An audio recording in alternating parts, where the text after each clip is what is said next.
নমস্কার, আমি শ্রীমান সোমাব দত্ত, অ্যাস্ট্রোলজার অ্যান্ড নিউমোলজিস্ট। 2025 সালের মূলাং 2 যাদের আছে, মানে যাদের জন্ম তারিখ 2 তারিখ, 11 তারিখ, 20 তারিখ আর 29 তারিখ, তো তারা বেসিক্যালি চন্দ্রমা তাদেরকে রুল করে। তো চন্দ্রমা রুল করলে যেটা হয় আর কি, এরা ইমোশনালি হয়ে পড়ে খুব। তো বেসিক্যালি এদের রোমান্টিক টাইপের হয় বেশি, চন্দ্রমা যাদের রুল করে 2 নম্বর। তো মূলাং 2 যাদের আছে তারা এই বছর 2025 মিক্সডের মধ্যে থাকবে আর কি, ব্যালেন্সের মধ্যে থাকবে। বেশি ইনভেস্ট করা আপনাদের মোটেও চলবে না। আর যদি ট্রাভেল করতে ভালো লাগে তাহলে এই বছর আপনাদের হয়তো দূর দূরান্তরে ট্রাভেল করতে হতে পারে খুব বেশি।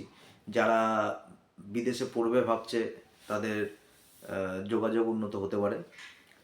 মোটামুটি আপনাদের একটা সময় মেনে চলতে হবে যে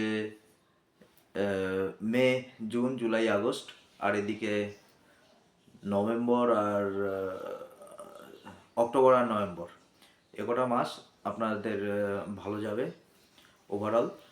আর পুরো বছরই ব্যালেন্সের মধ্যে থাকবে। বড় কোনো ইনভেস্টে করতে যাবেন না, লসের সম্ভাবনা হতে পারে। আর স্বামী স্ত্রীর মধ্যে বা প্রেমিক প্রেমিকার মধ্যে প্রেম সম্বন্ধীয় রিলেশন ভালোই থাকবে এই বছর। অযথা মাথা গরম না করাই ভালো।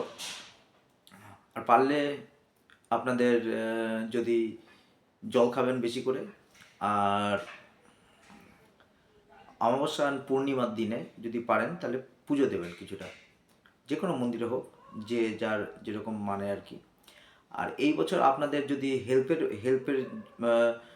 করতে পারে এমন কোনো নম্বর, সেটা হচ্ছে নম্বর 9।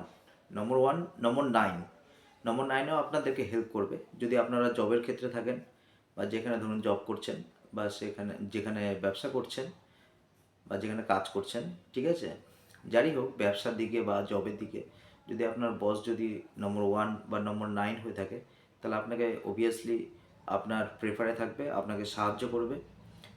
ব্যবসা ক্ষেত্রে যদি বলতে হয় তাহলে ব্যবসা ক্ষেত্রে লসের সম্ভাবনা হতে পারে যদি কাউকে টাকা ধার দিয়ে থাকেন, বা ধরুন বড় কোনো ক্রেডিটে কাজ করছেন, তাহলে সেখানে লসের সম্ভাবনা হওয়ার চান্স আছে। ওভারঅল এই বছর মোটামুটি ব্যালেন্সই যায়।